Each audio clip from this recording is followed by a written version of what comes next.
कल सीतापुर से निकले और जोशीमठ पहुंचे और जोशीमठ पहुंचते पहुंचते हमें रात के बज गए थे करीब करीब 9:30-10। एक अच्छा सा होम स्टे मिल गया, वहां पर रुके, फ्रेश हुए और फिर खाना खाया। खाना खाने के बाद में सो गए। सारे गैजेट्स वगैरह चार्जिंग को रखने थे, वो सब किया। और इस वक्त हम लोग जा रहे हैं बाबा बद्री विशाल के दर्शन करने के लिए बद्रीनाथ। जोशीमठ से बद्रीनाथ की जो दूरी है वो करीब करीब 40 से 45 किलोमीटर के बीच में है और समय जो है वो गूगल मैप पे हमें बता रहा है 1.25 से 2 घंटे लगेंगे। अगर बीच में रुक गए तो शायद उससे भी ज्यादा लेट हो सकता है। और ये सामने कोई जय प्रकाश पावर ऐसे कुछ लिखा हुआ है और उनका कोई प्रोजेक्ट चल रहा है, पावर प्रोजेक्ट। यहाँ ऊपर बोर्ड है, बोर्ड पर लिखा हुआ है कि बद्रीनाथ यहाँ से है 35 किलोमीटर और गोविंद घाट 10 किलोमीटर। सीतापुर से निकलने के बाद में जब जोशीमठ पहुंचना था तो लगा नहीं था कि रात को इतना लेट हो जाएगा, इतनी देर हो जाएगी। लेकिन अनफॉर्चुनेटली ये हो गया कि बहुत सारी जगहों पर हमें कुछ ऑफ रोड मिले, कुछ जगह पर लैंडस्लाइड मिली और ये सारी चीज़ जो है वो अंधेरे होने के बाद में मिला, तो कैमरे में कुछ हम कैप्चर नहीं कर पाए। फिलहाल दिन के उजाले में जो कुछ भी कैप्चर कर सकते थे उन सभी चीज़ों को कैप्चर करके आपके सामने प्रस्तुत कर रहे हैं। फिलहाल हम स्वागत करते हैं आप सभी का आपकी अपनी चैनल राइड 02 राइड पे।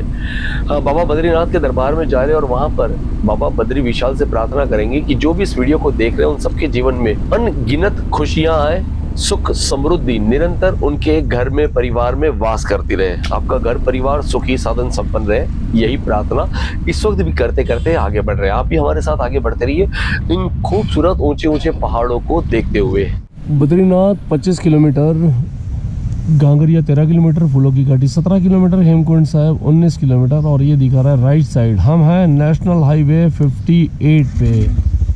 चलिए फिलहाल गोविंद घाट पर हैं, यहाँ से बढ़ते हैं आगे।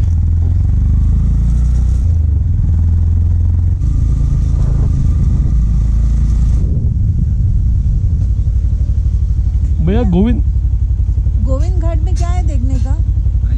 गोविंद घाट में क्या है? गोविंद घाट में क्या है? गुरुद्वारा है, खाली गुरुद्वारा है। हेमकुंड जाना है तो हेमकुंड जाना, ऊपर साफ फूलों घाट जाना है, हेमकुंड जाना। कितना दूर है?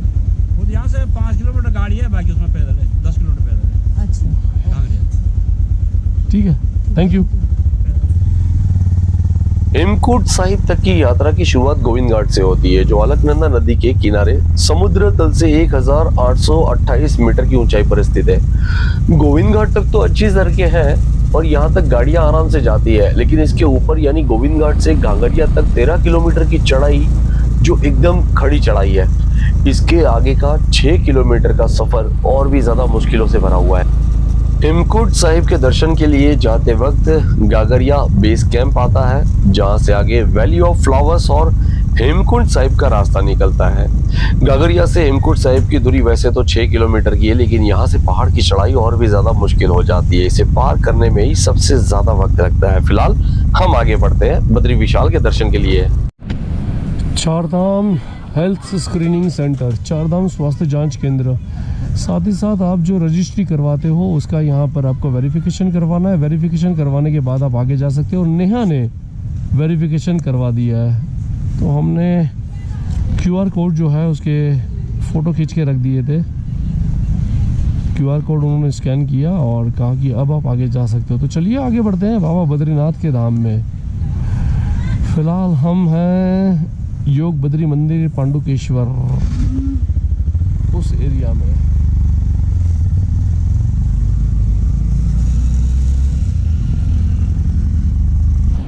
इस वक्त हम लोग हैं शिवालिक और यहाँ से वैकुंठ धाम श्री बद्रीनाथ जी में आगमन पर आपका हार्दिक अभिनंदन है। बद्रीनाथ है 11 किलोमीटर, माणा 15 किलोमीटर। तो चलिए बद्रीनाथ की जय।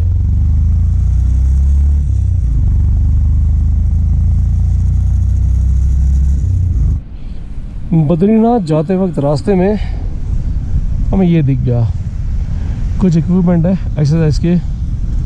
तो उनने यहाँ बोली कि थोड़ी पीठ दुख रही है, पीठ की एक्सरसाइज कर लेते हैं। कैसे चल रहा है एक्सरसाइज? बढ़िया बढ़िया, सब बढ़िया है, मज़ा आ गया भाई। और एक ये है इक्विपमेंट जिसमें बैठ के खुद को ही उठाना है। ये हम बैठ गए। ठीक है, करूँ क्या? नहीं बाबा, मैं तो नहीं, मैं थक गया हूँ बहुत ज़्यादा। वो जान दो अभी उसको। यहाँ पे एक बोर्ड दिखा है, हाँ, श्री रणछोड़ विष्णु जी उत्पन्ना एकादशी होमवती गुफा बद्रीनाथ। तो यहाँ पर वो गुफा है, पहाड़ पहाड़ पहाड़, और उस पर ये आगे बढ़ते हुए बादल, दूर दूर तक सिर्फ और सिर्फ पहाड़, पर नज़ारा बहुत खूबसूरत है। हाँ, थोड़ा रिलैक्स हो गया। हाँ, ब्रेक ही नहीं लिया था यार जब से निकले तब से। अब चलिए आगे बढ़ते हैं। जय बद्रीनाथ।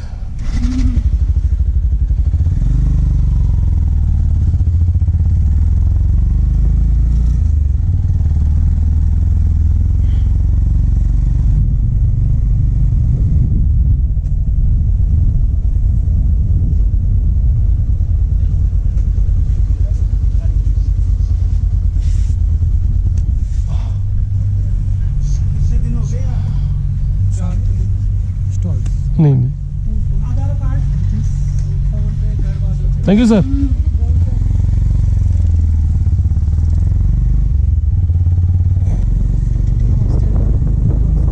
बाबा बद्रीनाथ का मंदिर जो है बहुत जल्दी आपके सामने होगा। श्री बद्रीनाथ मंदिर स्ट्रेट, और माना के लिए लेना है राइट। ये बद्रीनाथ मंदिर, लीला टुंगी, बामणी गांव, ऋषिगंगा।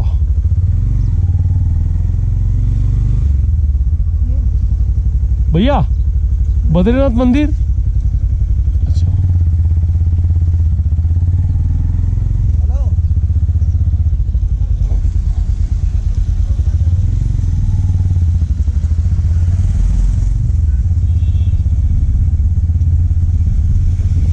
ये देखिए वाला रास्ता जो न्यूज़ में है ना, आधा रास्ता पूरा धस गया बद्रीनाथ में, ये वाला रोड है वो।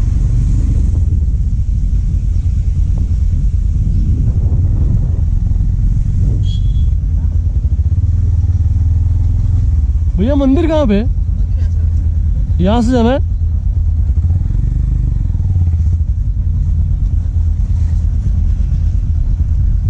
बाइक जाएगा ना?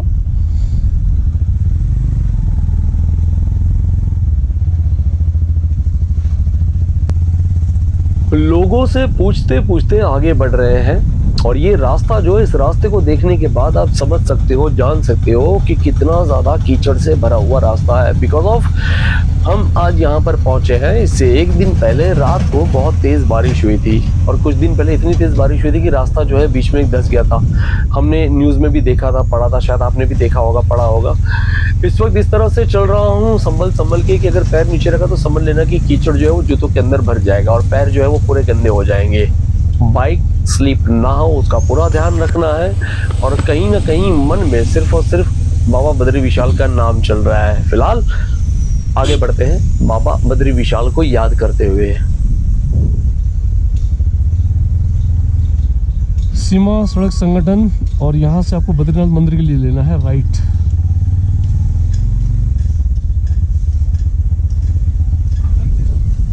भाई मंदिर कहाँ पे?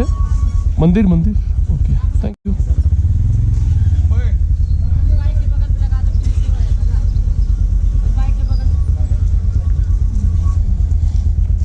बद्रीनाथ मंदिर लेफ्ट हैंड साइड पे, यहाँ से जाना है। फिलहाल हम बाइक को पार्क कर लेते हैं। नेहा जी प्लीज उतरिए। नहीं, मैं अभी आती हूँ। चलो ठीक है।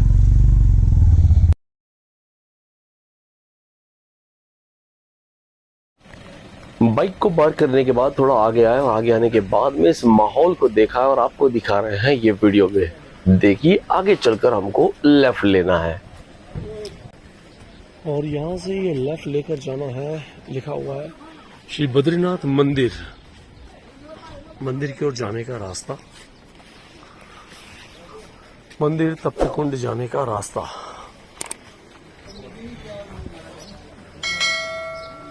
वे टू टेम्पल।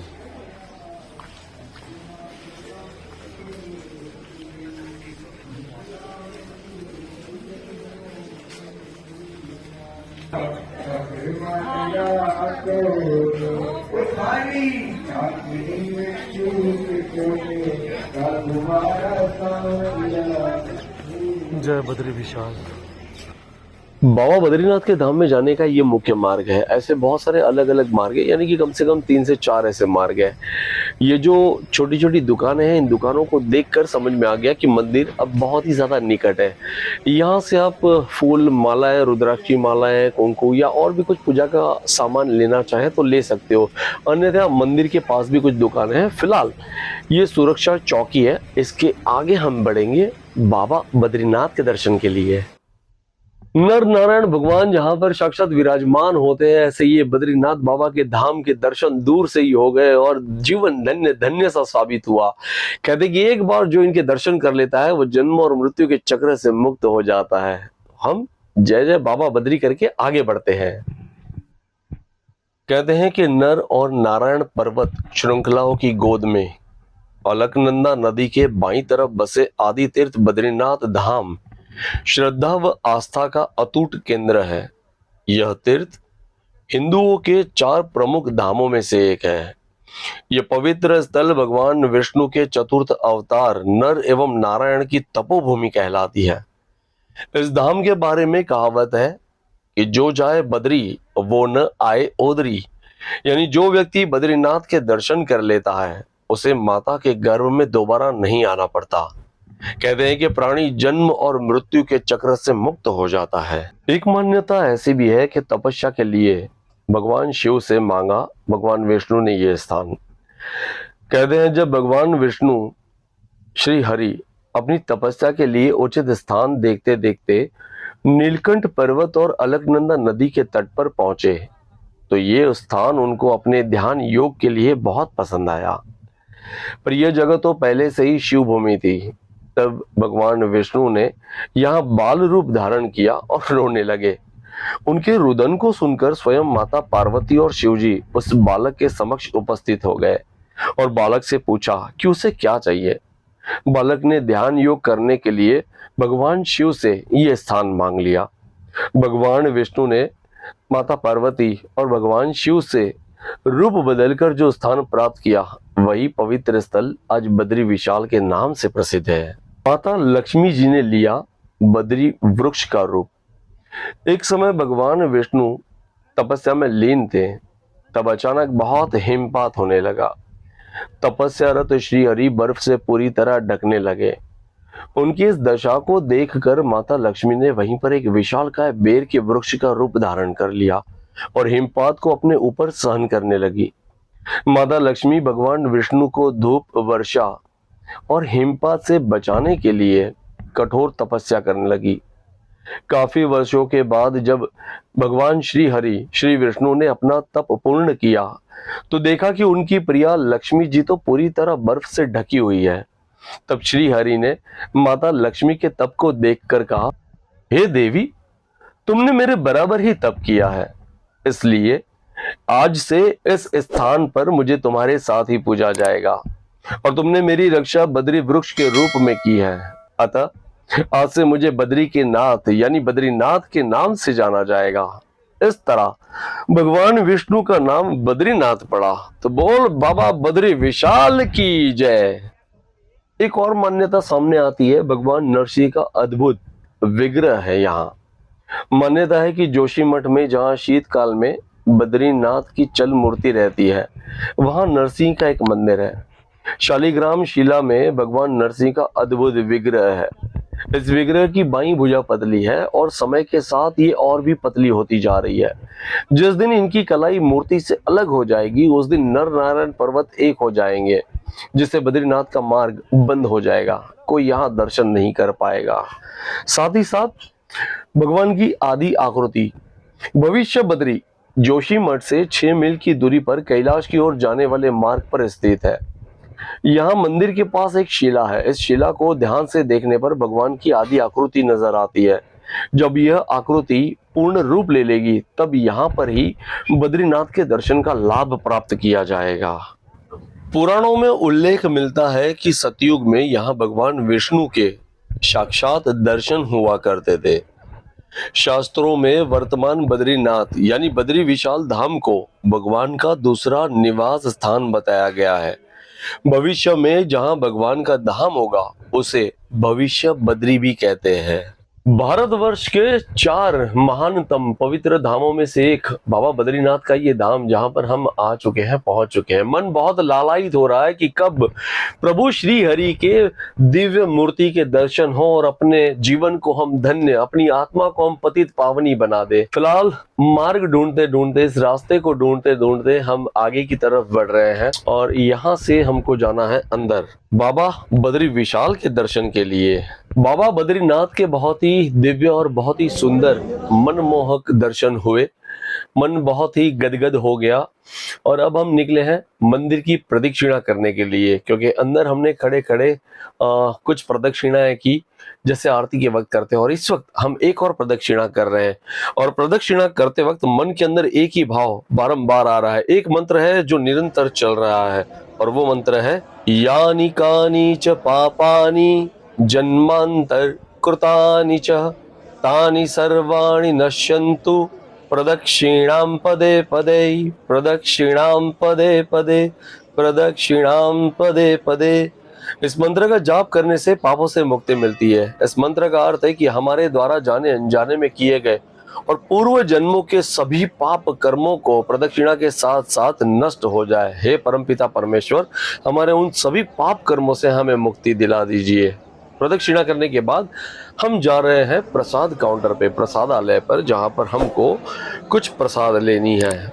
और ये पीछे आप देख सकते हो वो दिव्य धाम जिसके दर्शन के लिए पता नहीं कितने सारे जन्मों के फेरे से भटकने के बाद ईश्वर ने हमें ये सुवर्ण अवसर दिया है। फिलहाल लेते हैं कुछ प्रसाद। ये कितने का? 4 धाम है ना, 4 धाम भारत के 4 धाम है, बद्रीनाथ, जगन्नाथ, रामेश्वर। ये उत्तराखंड के 4 धाम हुए, बट भारतवर्ष के 4 धाम ये इन्होंने जो बताया वो है। उत्तराखंड के गंगोत्री, यमुनोत्री, बद्रीनाथ, केदारनाथ, ये उत्तराखंड में भी आता है और भारत में भी आता है। कितने साल पुराना रहेगा मंदिर? ये तो महाभारत काल से पुराना है, 5-5.5 हजार साल। नमस्कार दोस्तों, स्वागत है आप सभी का ब्राइट जीरो टू राइड में। मैं हूं करण ठक्कर। एक सपना जो देखा था 4 सालों से कंटिन्यू उसके पीछे लगे थे कि 4 धाम करना है, 4 धाम करना है और अपनी बाइक पे करना है। तो भगवान के ऐसे आशीर्वाद बरसे हम पर कि मुंबई से यामाहा FZX 150cc लेकर 4 धाम कंप्लीट हो गए और इस वक्त मैं हूं बद्रीनाथ धाम में। मेरे पीछे आप बद्रीनाथ भगवान का मंदिर देख सकते हो। तो उम्मीद ये करता हूँ, आशा करता हूँ आप हमारे चैनल को लाइक करेंगे, सब्सक्राइब करेंगे, शेयर करेंगे, कमेंट करेंगे। और आप सब लोगों के लिए ईश्वर से प्रार्थना, आपके भी मन में ईश्वर से मिलने के भाव हैं तो 4 धाम यात्रा बहुत जल्द आपकी भी शुरू हो जाए। आप भी किसी भी तकलीफ के बगैर, कष्ट के बगैर सुखपूर्वक 4 धाम यात्रा परिपूर्ण कर ले। इसी के साथ ये वीडियो फिलहाल यहाँ पे स्टॉप करता हूँ, समाप्त करता हूँ। प्लीज हमारे चैनल को सब्सक्राइब करिएगा, ब्राइट जीरो टू राइट। ओम नमो नारायण, जय बद्री विशाल।